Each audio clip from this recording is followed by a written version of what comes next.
want to buy the Abaca band. So, do you have to be like members? Ito ba yung you have to fill up lots of forms to be part of this? Any Filipino can be part of the Yabang Pinoy campaign as long as you share the message of promoting Filipino pride and culture. And it's free for everyone. You can join all the events of Yabang Pinoy. That includes Patintero, and we also have the Global Pinoy Bazaar. It is participated by all young artists, designers, and entrepreneurs. This bazaar is to be held on September. It's gonna be held on September 20 to 21. It's a 2-day event in Rockwell Tent, Makati. And then we're trying to promote we're trying to invite all Filipinos to buy their gifts for Kris Kringle and do their Christmas shopping as early as September during the Global Pinoy Bazaar. So we can help our fellow entrepreneurs boost their sales. So, I have to ask, hindi ba parang yabang Pinoy? Yung dating pala sa'yo parang yabang. Yabang? So, did you guys had a hard time na i-promote to sa UP? Kasi may iba talaga dating ng yabang, di ba? Negative connotation sa atin yun eh. Was it hard? Paano yung ano nyo? Actually, before we even launched the campaign in UP, we released teaser advertisements. Kasi the primary method of promoting the campaign is through chismis. So we want people to talk about it. So what we did was release print ads that said, "Mayabang ka ba?" or "Sino si Pogi?" to create buzz among the audience. And then it was effective enough because some people approach us and ask us what Yabang Pinoy is all about. Bilib talaga ako sa mga business majors. Kasi business major din ako. Diba? So, so you had Patintero, tapos yung Global Bazaar. Is there any other events, like one in UP specifically? We will be having a street party on September 19 at the AS parking lot. It's not your traditional fiesta. It's gonna be a modern street party, Pinoy style. We'll be having local performances by famous young acts. So actually world class. We're still trying to get performance right now, and we're going to have street foods like isaw, fishball, those foods that are very popular in UP. And we're also gonna have a pedestrian fashion show wherein you will see models portraying characters that you see in a normal street scenario in Metro Manila. So, is this open to everyone, hindi lang sa mga taga-UP? Yeah, we're actually inviting everyone. If you want to join us during the street party, you're very welcome.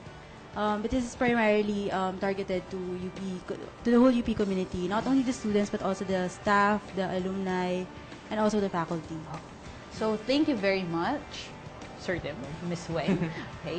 So, narinig po ninyo yon. Yabang Pinoy, you can visit their website at www.yabangpinoy.com, and you can also visit our Multiply site at www.upabam.yabangpinoy.multiply.com and yabangpinoys.multiply.com.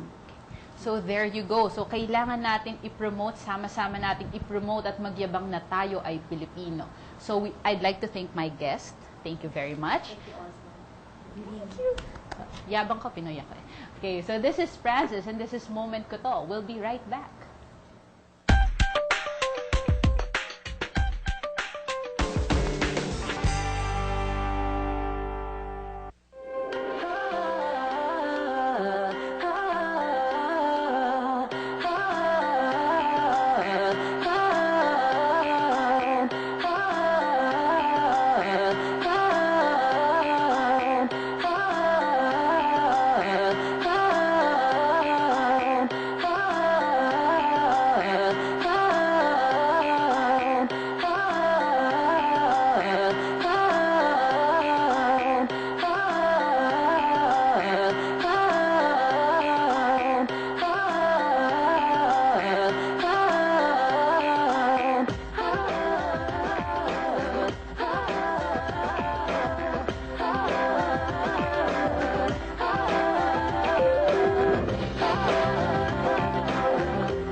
Magandang hapon po sa inyo lahat. Ako po si Lloyd Luna at nagbabalik po ang inyong Voice of Police Television. Ito po ang Career 911. Last week po napag-usapan natin ang kung paano makikita ang opportunity together with Mr. Carl Cuema. At ngayon po ay very special naman nating edition.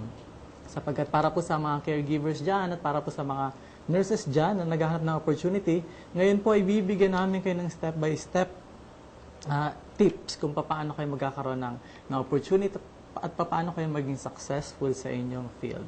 Ngayon pong hapon, kasama natin Miss M. San Juan of Elite Consultancy.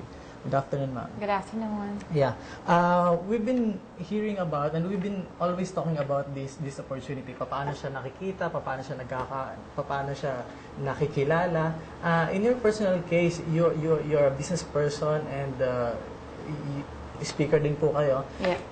Paano niyo po sa sarili ninyong personal na pananaw? Paano yung opportunity? Paano di-define yung opportunity? At paano siya nakikita? Okay, tayo kasi mga Pilipino, minsan or kadalasan natutunan natin mula sa ating mga guro or teachers to be more of an employee.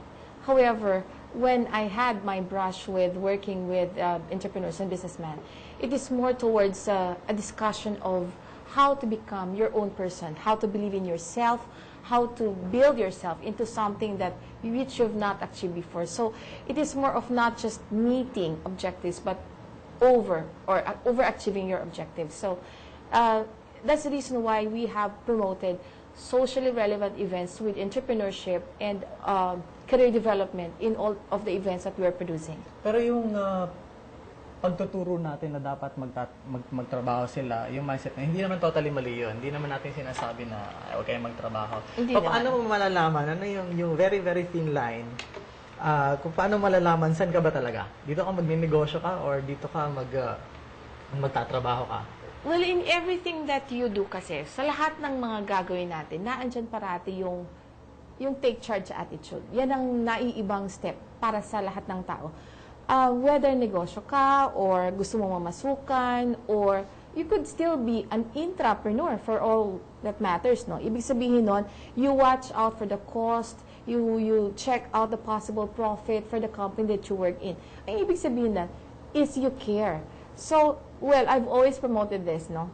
Sabi ko nga, and when people hear about it, gross national happiness is more than gross national product because when you have happiness, well, profit comes also. So, you work on believing in yourself, you work on the skills that you have, and then you promote it whether you're an employee or you have your own enterprise, and voila, that's it. You have the formula for success because you believe in yourself, you believe that you can serve others, you believe in a God, and when you do it for others, you do it for yourself, then you become more successful and happy. There are millions of unemployed caregivers and nurses in the Philippines. Okay? True.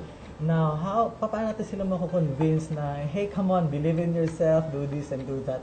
Eh kung parang hindi nila makita, parang hindi nagsisinkin sa kanila, meron talaga. Parang, ano yung dapat nilang gawin, dapat nilang malaman?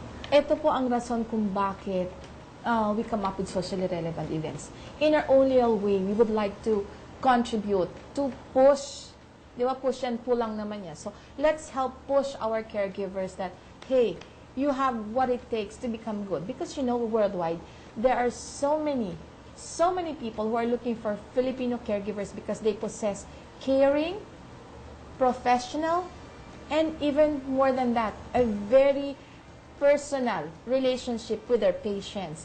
That's the reason why we are highly